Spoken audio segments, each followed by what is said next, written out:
20 of the nation's top engineers, 4 hours sweating bullets, 3 major cities having to deploy their most brilliant minds, flying them in through the night. All of it just to kneel beneath the hood of a hypercar, helplessly watching a $3 million asset sit dead like a pile of scrap metal. A massive $47 million contract, along with the future of an empire, was hanging by a thread on the verge of collapse. The female CEO stood there, her gaze sharp, her champagne glass empty, and her patience drained. Not a single person, not a single expert could find the flaw. Everything seemed to have come to an end. Until a man wearing an old gray work shirt, holding the hand of a 5-year-old girl, quietly walked in through the back door. What he did in the next 5 minutes wouldn't just resurrect a super machine, but it would expose a shocking secret that changed the entire game. Stay until the very end, because this story absolutely earns it. The following content is a work of fiction created for entertainment purposes. Any resemblance to actual persons, events, or locations is purely coincidental. Thank you for choosing to listen. We hope you enjoy the story and have a pleasant experience. The Bugatti Chiron reigned in the center of the magnificent Grand Pavilion, proud but completely silent. Nothing more than a luxurious $3 million paperweight. Its deep agave blue paint, laced with silver undertones beneath the dazzling crystal chandeliers, seemed to shift in hue depending on the angle you looked at it. Around it, 400 elite guests moved in a wide, careful circle, the way people orbit things that are both breathtakingly beautiful and heavily damaged. The engine was dead. Dead for 4 agonizing hours. And in just 30 minutes. The most important contract of Eleanor Vance's entire career was scheduled to be signed right beside it. At the far end of the display floor, Eleanor stood there. The champagne flute in her right hand had been bone dry for an hour. Her spine was perfectly straight, a posture that demanded a monumental effort to maintain in the midst of a boiling crisis. She wore a sharply tailored black dress designed to radiate authority before she even uttered a single word. Standing beside her was Werner Baumann, 67, his hair a distinguished silver gray. He was the senior representative of a German engineering consortium, a man who had stood shoulder to shoulder with her father for 22 years. Werner glanced at his watch, not overtly, but just enough to apply pressure. The Vance Apex Gala was the corporation's biggest event of the year. The contracts signed here could shift entire markets. The deals announced in this room would dominate the front pages of financial papers the next morning. Yet tonight, the heart of the gala, the super machine acting as the launch pad for a $47 million handshake, refused to roar. Dominic Reese approached Eleanor's left shoulder. He was 44, broad-shouldered, wearing a charcoal vest paired with a silver tie, an outfit clearly chosen to match the car perfectly. He held a phone in one hand, carrying the expression of a man who had been putting out other people's fires for so long that crisis management had seamlessly merged with his actual personality. "We have another specialist on the way from Midtown," Dominic stated in a steady voice. "This will be handled." Eleanor shifted her eyes back to the car. "You said that 2 hours ago." "I meant it then, and I mean it now." She didn't bother to reply. Eleanor stared fixedly at the Chiron.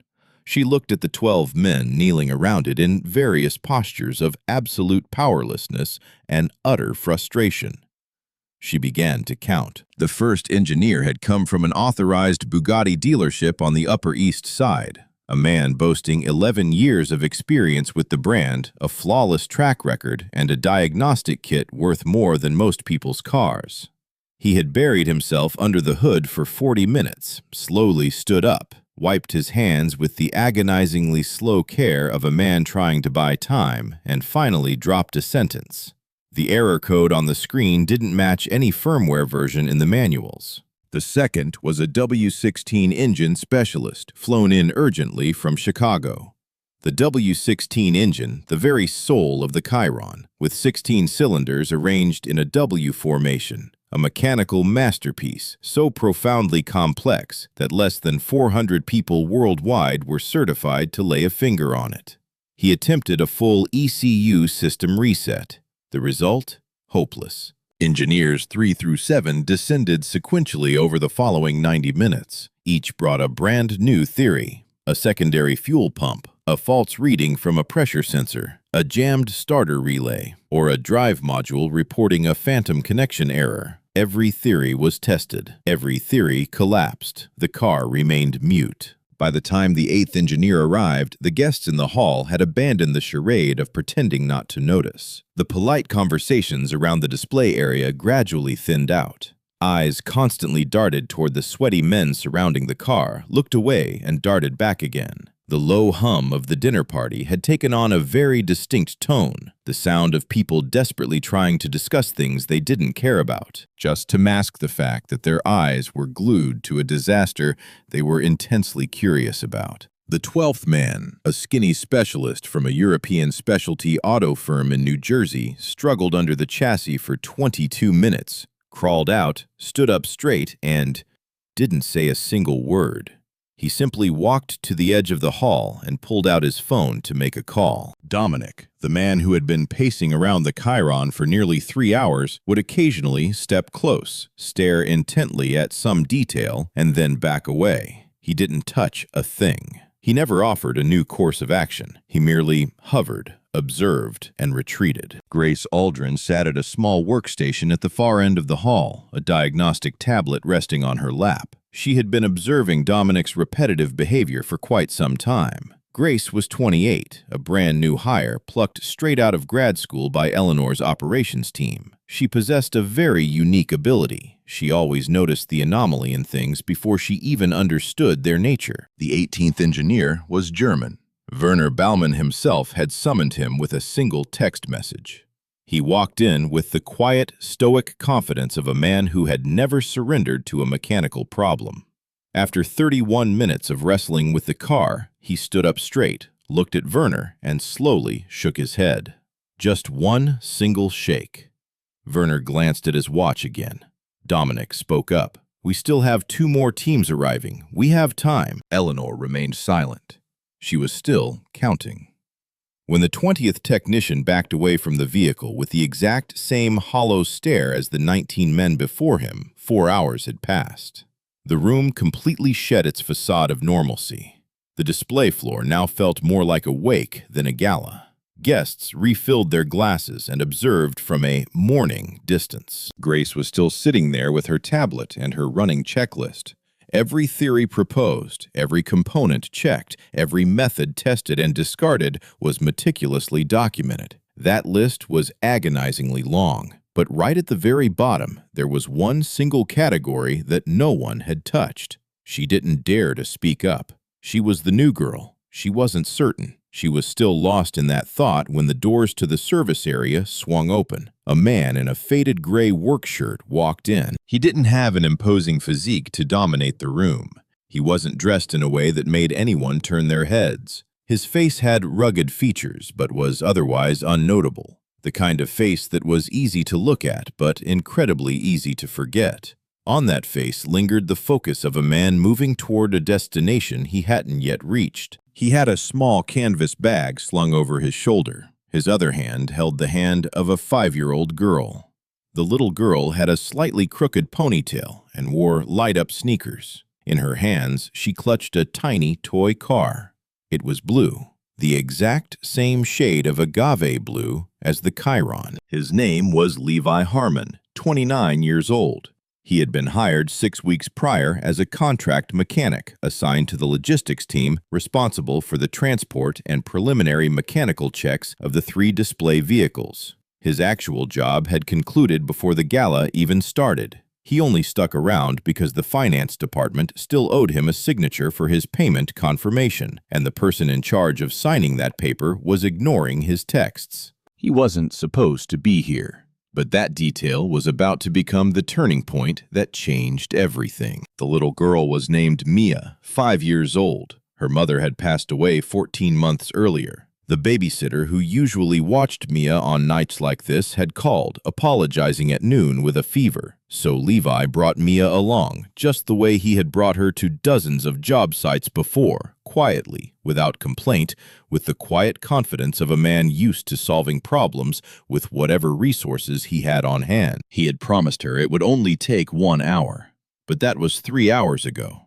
Mia had her toy car. She was fine. Levi led Mia to a folding chair near the wall, far from the crowd, but close enough to the exit to leave easily. He set his canvas bag down, told her to sit tight, and promised he would be back in 10 minutes. She looked up at her father with the pragmatic resignation of a child who had learned early on that a grown-up's 10 minutes could mean a lot of different things. She nodded, okay. He turned, intending to find the finance person, but after just 3 steps, he saw the Bugatti. More accurately, he saw what was killing it, not the car itself. He had seen Chirons before, even operated directly on 2 of them over a brutal 3-year stretch, a period of time that now felt like a completely different lifetime. What he saw was the sequence of diagnostic lights blinking on the center console, a specific rhythm, a distinct color shade. He saw how the men were positioned around the car. He saw where they placed their tools. He saw which components had been removed and reassembled. And he saw the one thing in this room that no one had laid a finger on.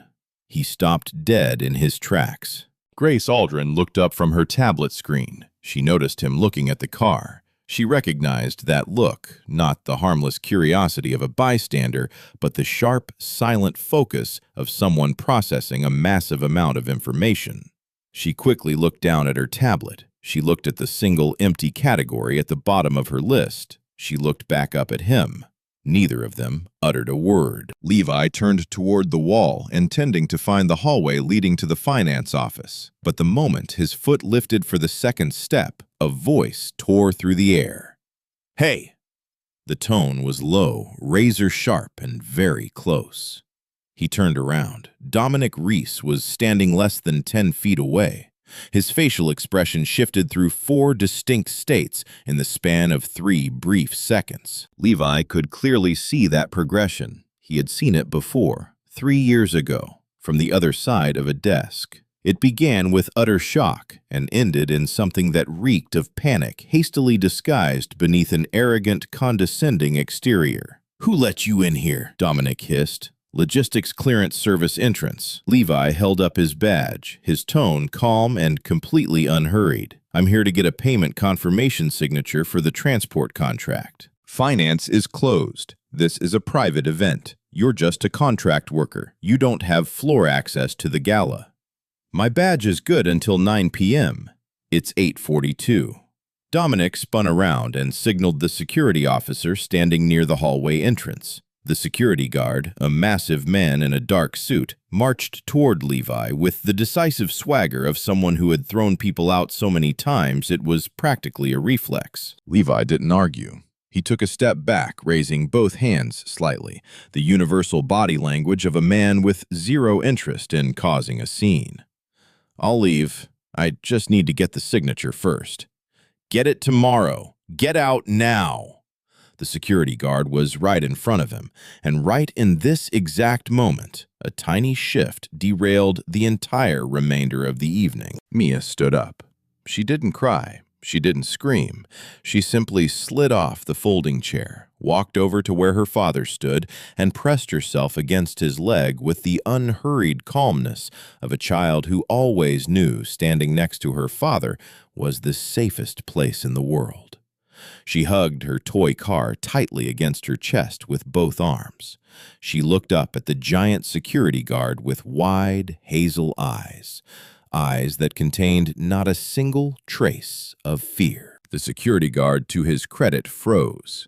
The atmosphere in the room instantly took on a completely different texture. A few guests near the edge of the hall turned around. Vanner Bauman turned around. Grace had shot up from her chair. Eleanor Vance slowly set her empty glass down on a table. She hadn't been looking at Dominic. She had been glued to the Chiron. And the moment her peripheral vision registered the chain of events, the arrival of the man in the gray shirt, Dominic's massive overreaction, and the little child stepping forward, her mind kicked into gear. She processed every detail with the razor-sharp instincts of someone who had spent her prime years in rooms where the real conversations were never spoken out loud. Something was deeply wrong with Dominic's reaction.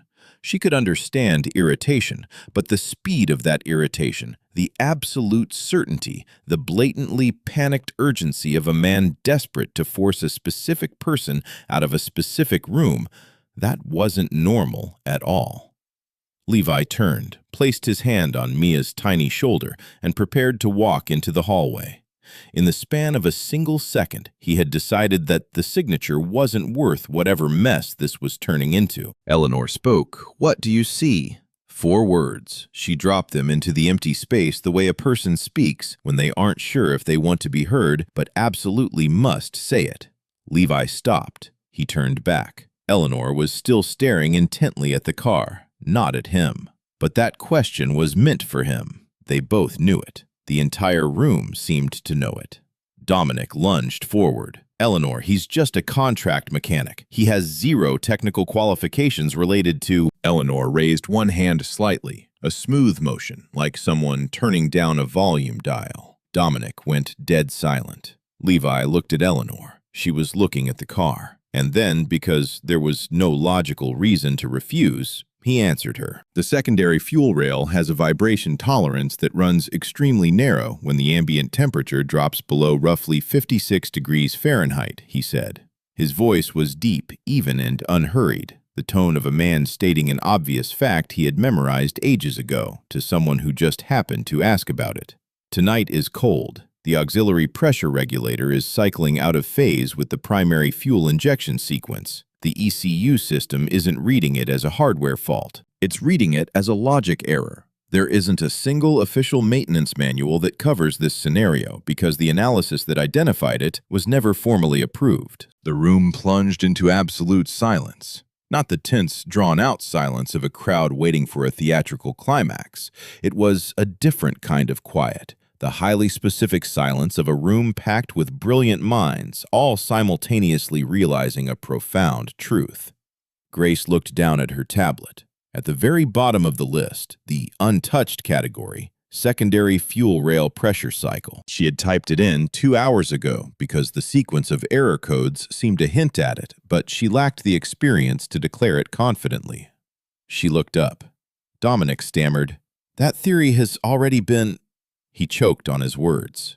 Grace spoke up. "It hasn't." Her voice was soft, not aggressive, just a pure, accurate fact. "It is completely absent from the checklist." Werner Baumann stood rooted to the spot. All this time he had been studying Levi Harmon with the intense gaze of a man trying to retrieve a memory he hadn't needed in a long while. He wore the face of someone who just recognized something incredibly familiar. Mia, who had been hiding against her father's leg this whole time, finally looked up, sweeping her eyes over the massive Bugatti. Then she slowly raised the toy car in her hand to eye level, tilted her head, and compared the 2 vehicles. She whispered very softly, "Same color, but that one is bigger." No one laughed, but something in the air shifted. The tension wire that felt ready to snap suddenly loosened by a single degree. Eleanor turned to look Levi dead in the eye. She asked, "What do you need?" He thought for a second. "A 14-millimeter wrench in 5 minutes. Dominic opened his mouth to object. Eleanor treated him like a ghost. The security guard had already obediently backed away. Levi set his canvas bag down next to Mia's chair. He took the wrench that Grace had just pulled from the tech kit at her station. He walked slowly toward the car, crouched down beside the engine bay, and began. He didn't perform. There was 0 theatrics in the way he worked. No dramatic pauses, no flashy, sweeping gestures meant to prove his competence. He simply knew exactly where to look, and he looked there. His hands moved with the rhythmic certainty of a man who had done a repetitive motion so many times that stopping to think would only disrupt the flow of his hands. Mia had climbed onto the chair. She sat like a good girl, watching. She had seen her father fix cars in cramped garages on clients' driveways and once in a dark parking structure during a flood. She had learned a long time ago that the best way to help her dad was to sit perfectly still and hold on tight to her own car. The first minute, Levi placed his bare hand against the housing of the secondary fuel rail, not to test the heat, but to feel the resonant vibration. He held his hand there for about 20 seconds. His eyes weren't looking at the machinery. They stared off into the middle distance, as if his mind was rendering an internal structural blueprint. Then he slid his hand along the rail toward the mounting bracket. The second minute. He removed 2 small screws from the bracket. Completely ordinary, a basic removal maneuver. And then he shifted the angle of the rail by exactly 3 degrees. Someone in the crowd audibly exhaled. Someone else muttered something half doubt, half hope. The third minute. He located the auxiliary pressure regulator, a component the size of a thick paperback book tucked deep behind the intake manifold, a spot so notoriously tricky to reach that most maintenance routines intentionally bypassed it. He didn't touch the diagnostic tablet. He manually reset the regulator using a highly specific sequence of 3 adjustments. That technique didn't come from any manual. It came from deep within the memory of his hands, a place no manual could ever reach. Grace meticulously recorded every movement on her tablet. Nobody told her to do it. She did it because she understood that what she was witnessing was not standard procedure. It was something exceedingly rare, leagues above standard procedure. The 4th minute. Levi stood up straight. He gave the engine bay one final look, made 0 further adjustments, and used both hands to lower the hood. He stepped back. Dominic had been paralyzed for the past 4 minutes. He stood 20 feet away, hands shoved deep into his pockets, his glazed eyes locked onto an invisible speck on the floor. The 5th minute. Levi looked at Eleanor.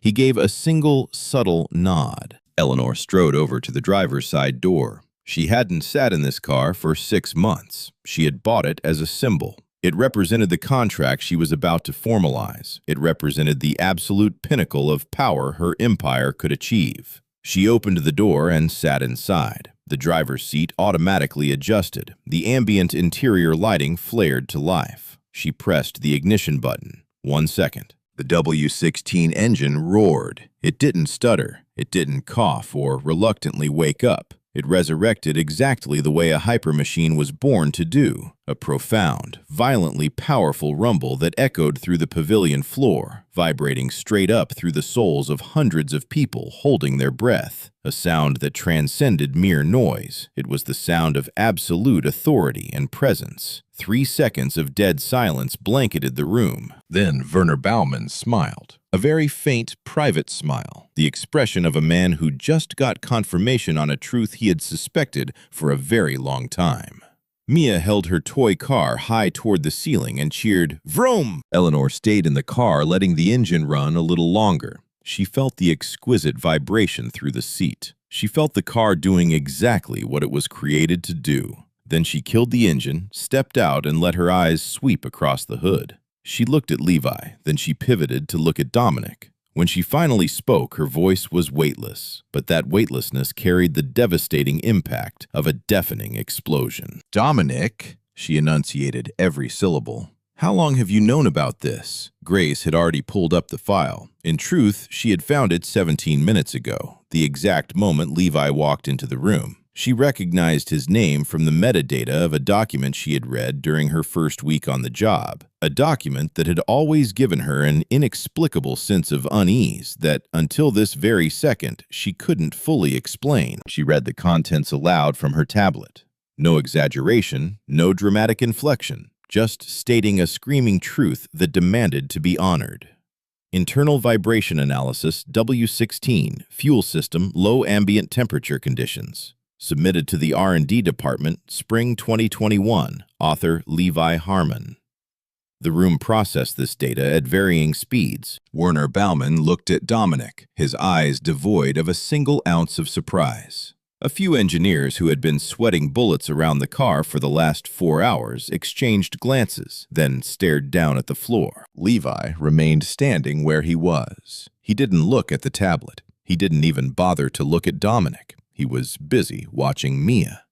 The little girl was back to happily arranging her toy car on the folding chair with the intense focus of a child who decided as long as the grown-ups' business is done, they can get back to their own world. Werner spoke up. His English was impeccably precise, every word filtered with the caution of someone who learned the language as an adult and never allowed himself to be sloppy. He mused. I read that analysis 3 years ago. It was forwarded to our team as part of a joint technical review. He paused for a beat. But the version I received bore a different name. The version submitted to the board 6 months after Levi's original was credited to Dominic Rees, bearing Dominic's name, utilizing the exact same theoretical framework, the exact same mathematical formulas, the exact same conclusions. And that very document became the compass that established the technical specs and maintenance protocols for the vehicle sitting here today. That document forged Dominic Rees's illustrious reputation in this industry, and ironically enough, it appeared roughly 3 months prior to the performance review, the review that terminated Levi Harmon's employment at this company. Dominic was mute. He was a man who had spent 20 years mastering the art of manipulating rooms. He always had a ready-made excuse for everything, always did. But right now he was standing in a room where the car was running, where the digital file was wide open, and where Werner Baumann was looking at him with the eyes of a man who had already delivered his verdict, just waiting for the meeting to end so he could throw the fraud out. Dominic had nothing. Eleanor stared at him for a long, agonizing moment. Then she turned to Levi. How long have you known that you would walk into this room, face this company, this exact situation? Levi thought for a moment. Since I walked through the door. A beat of silence. And you decided to fix the car anyway. He threw a quick glance toward Mia for a second, then looked back. The car needed to be fixed. It wasn't complicated. Eleanor let that sentence hang in the air. Then she said, "Stay." Levi looked at Mia. She was slowly tracing circles on the chair with her toy car, making quiet engine noises with her mouth. He looked back at Eleanor. "I'll stick around," he replied, "but I need to get Mia settled first." Eleanor, for the first time, looked directly at the little girl. Mia looked back at her with a strangely serene expression, completely unbothered. The powerful female CEO of Vance Apex Motorsport and the 5-year-old daughter of the man who just salvaged her $47 million night stared into each other's eyes for about 2 seconds. Then Mia went back to playing with her car. Eleanor whispered, "Of course." What happened next was not a loud, chaotic tearing apart. Eleanor Vance wasn't the type to make a huge scene in the middle of a gala in front of 400 guests.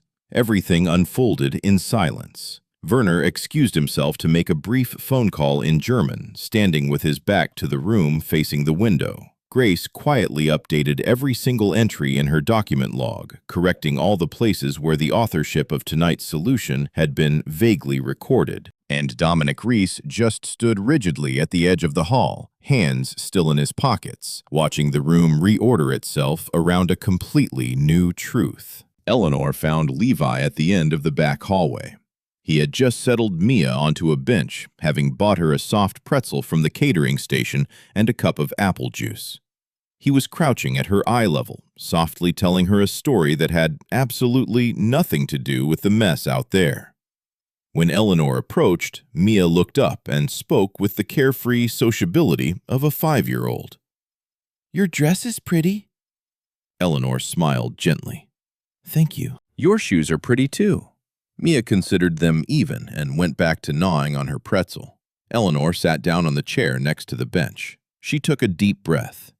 "I owe you an apology on behalf of this company." Levi stayed silent. "I also owe you compensation, undeniably much, much more than your contract rate for tonight. There are also other damages to consider based on what we just learned about what happened 3 years ago. I want to..." "No." He dropped the word simply. Not harshly, not with the theatrical pride of someone refusing out of ego. He said no, as lightly as someone declining a thing that was, from the very start, the wrong answer. "You don't owe me a wage for tonight, and you can't use a check to buy back 3 years of my life." Eleanor looked at him, stunned. "Then what do you want?" He turned to look at Mia.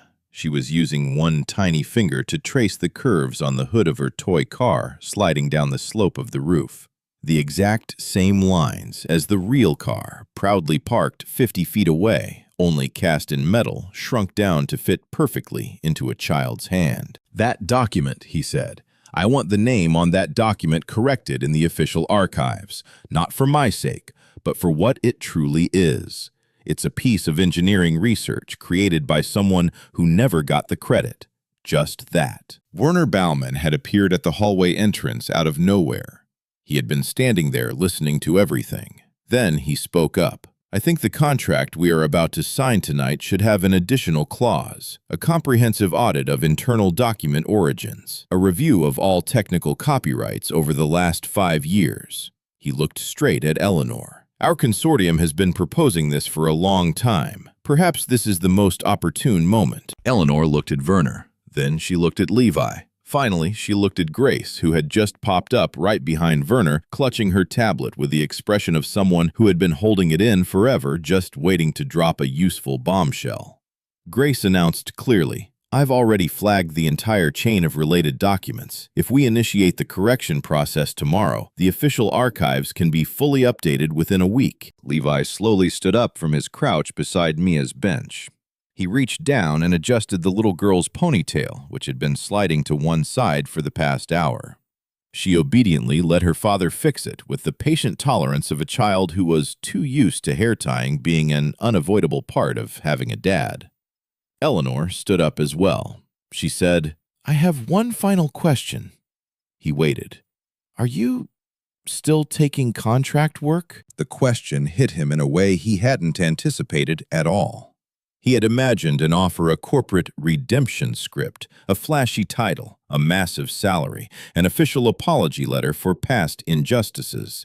In some hidden corner of his mind, he was already prepared to politely reject all those privileges. He was used to declining things. For 3 years, it had become a habit.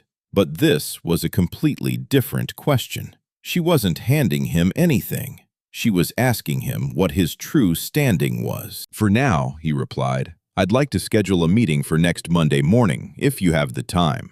He looked down at Mia. She had finished her pretzel and was holding the toy car up to the hallway's overhead lights, captivated by how the light danced across the blue paint. Her face lit up with that familiar expression she always got whenever she discovered something truly worth understanding. "I have the time," he continued, "but I have one condition." "Name it." "The document. It has to be done first. The correction must be updated in the system before I step foot into any meeting. That is not up for negotiation." Eleanor looked deep into his eyes for a moment. Then she replied, "It will be finalized by Friday." Levi nodded. Just a single nod. They didn't shake hands. They looked at each other the way two people do when they've just understood and set boundaries for something incredibly real. Mia lowered her car and blinked at Eleanor. She asked, "Is your car going to be okay now?" Eleanor smiled warmly. "Yes, sweetie. Thanks to your father, it's going to be just fine." Mia nodded, entirely satisfied with the answer, and went back to playing with the light. He told her on a Sunday morning. The tiny kitchen, 2 windows, yellow curtains, a dining table with one leg slightly shorter than the other 3, a wobble that both father and daughter had stopped caring about 6 months ago. Levi was at the stove stirring scrambled eggs, Mia's favorite, with diced cheddar cheese that had to be sprinkled in at the exact last second so it wouldn't melt too much. Mia was perched on the tall stool by the counter. Her hair was down, still in her pajamas. The toy car was parked neatly next to her glass of orange juice, looking like a tiny blue bodyguard. "Mia," he began, his eyes still glued to the pan, "Dad is thinking about changing jobs." She looked up from whatever she was fiddling with on the counter. "What does changing mean, Dad?" "It means I'd go work at a different place, a bigger place." He paused for a beat. "Sometimes I might be busier." "Will you still pick me up?" "Every single day." She pondered this with absolute seriousness. Mia never made rushed decisions about important things. She got that trait from him. Or maybe he learned it from her. After 5 years together, he wasn't even sure which way the inheritance went anymore. "Does that place have cars, Dad?" "Lots of them." "The coolest cars?" "The absolute coolest in the world." She looked down at her toy car. Silence for a moment. Then she used the tone she saved for questions she had been brewing in her head for a long time. "Cooler than Mom's car?" Levi pulled the egg pan off the heat. He turned around, leaned against the counter, and looked at his daughter.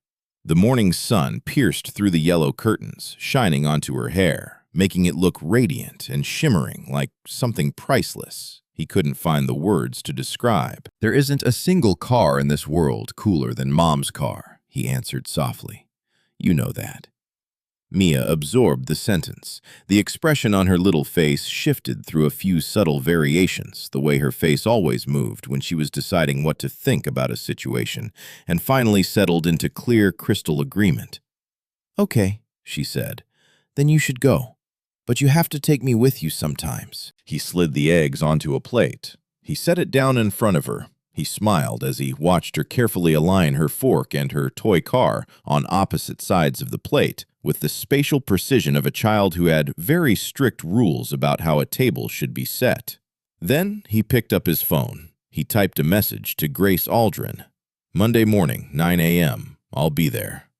He stared at the text for a moment before hitting send. Then he typed one more line. "The corrected document must be in the official record before the meeting starts. That is the prerequisite."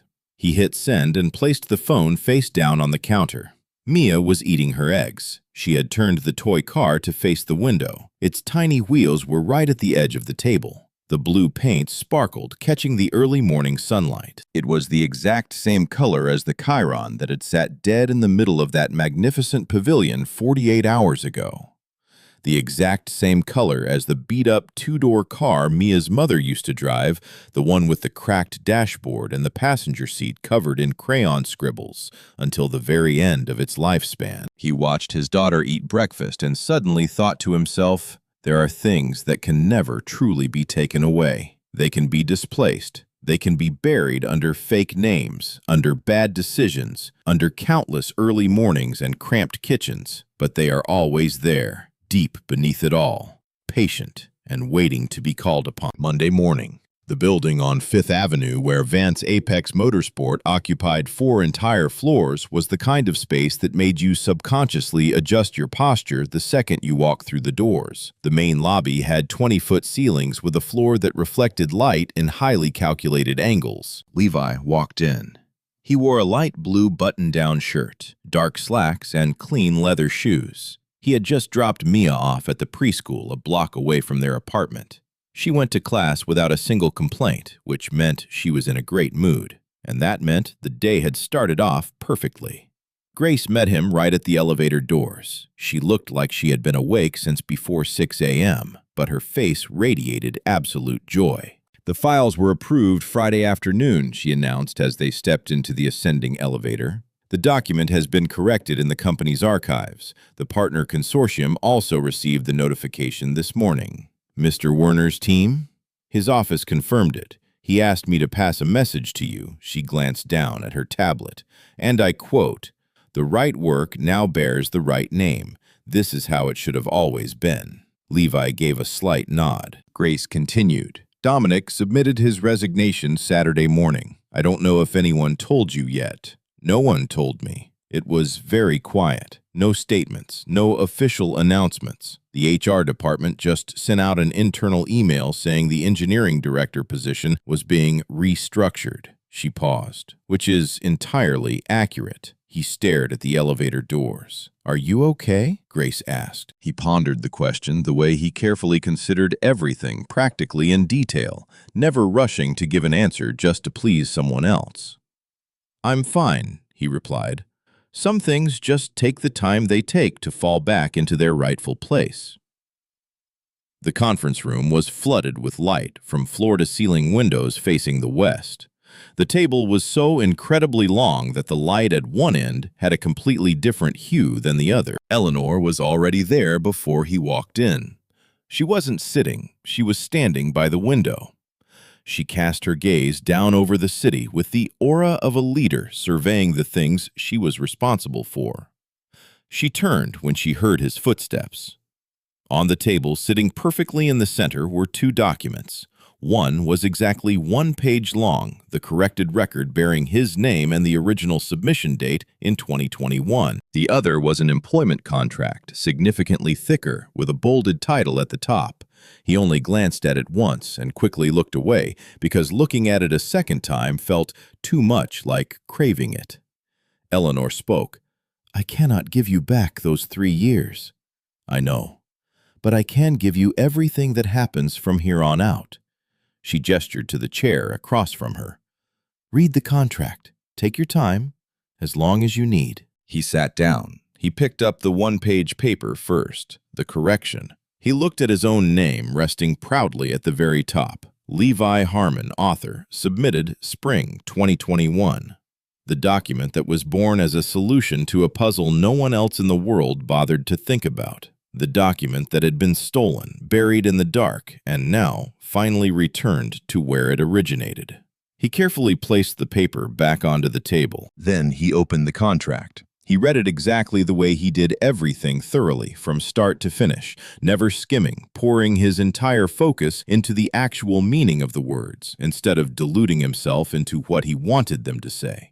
He asked 2 questions. Eleanor answered them directly. He asked a third. She answered that one too, and then he picked up the pen and signed. Not the correction page. No one asked him to sign that. That paper was already filed. It didn't require anything from him other than to exist righteously and transparently with his name exactly where it belonged. He signed the contract, set the pen down, and looked straight at Eleanor across the long table. She smiled. "Welcome back," he replied. "I never belonged here before." She thought about that for a second, then nodded. "Welcome, then, for the first time." He suddenly thought of Mia. At the preschool just around the corner, she was clutching her toy car through circle time, through snack time, through whatever the day had to offer. He thought about the way she had asked if he would still pick her up every day. A short question, but it tightly packed everything that actually mattered in his life. He thought about a hypercar built to tear through the wind at 300 miles per hour, yet sitting mute and dead in a velvet-lined room full of brilliant minds, people who were incredibly smart but entirely blind to where they needed to look. He thought about a file bearing the wrong author's name tossed into a drawer for 3 agonizing years, just waiting. Some things are born to wait. That was the greatest lesson he had learned. That exact thought was what helped him grit his teeth through the last 3 years. It turned the early mornings, the cramped kitchen, the odd contract jobs, and the hand-holding during preschool drop-offs into something far greater than mere loss. Some things wait patiently, and they don't lose a single drop of their truth just because they have to sit still. They are simply waiting for the right moment. He picked up the corrected document. He folded it carefully down the middle. He slid it into his inner jacket pocket, pressing it close to his chest, where he could feel it with every breath. Then he looked at Eleanor and said, "I need the full technical logs from the 2021 audit, and I want to start on Tuesday." "Tuesday is perfectly fine," she replied. He stood up, shook her hand. He strode through the building with its towering ceilings and gleaming floors, through the grand lobby, out the glass doors, and merged into the bright, ordinary morning of the city. That afternoon, Mia was already standing by the preschool window when he arrived. She always spotted him through the glass before he even pushed the door open, always the first one to find him. A tiny truth, but it never failed to make his heart flutter. She burst through the door, her little mouth already running. "Did you go to the new place, Dad?" "I did." "Did you sign the paper?" "I did." "Were there cars?" "More than you could ever count." She thought about this for a second. "Then, what color was it?" He remembered the Chiron, agave blue, the way the paint caught the brilliant light from the crystal chandeliers, the way Mia had held up her toy car to compare the 2 pieces of metal right in the middle of a room full of people who had given up. He looked down at his daughter, smiled. "The exact same color as yours," he said. Mia looked down at the toy car in her hand. Then she looked up at him. A bright smile bloomed on her little face, the utterly satisfied smile of someone seeing everything in the world unfold exactly as it was supposed to. Levi Harmon placed his large hand on his daughter's tiny shoulder. The two of them walked home together under the afternoon sun. The toy car rested safely in her jacket pocket. The corrected document lay neatly folded against his chest, and the city continued to rush around them, the way all cities operate, indifferent to almost everything, but always moving, endlessly moving, harboring countless massive engines just sitting there, waiting for someone, somewhere, who truly knows how to start them.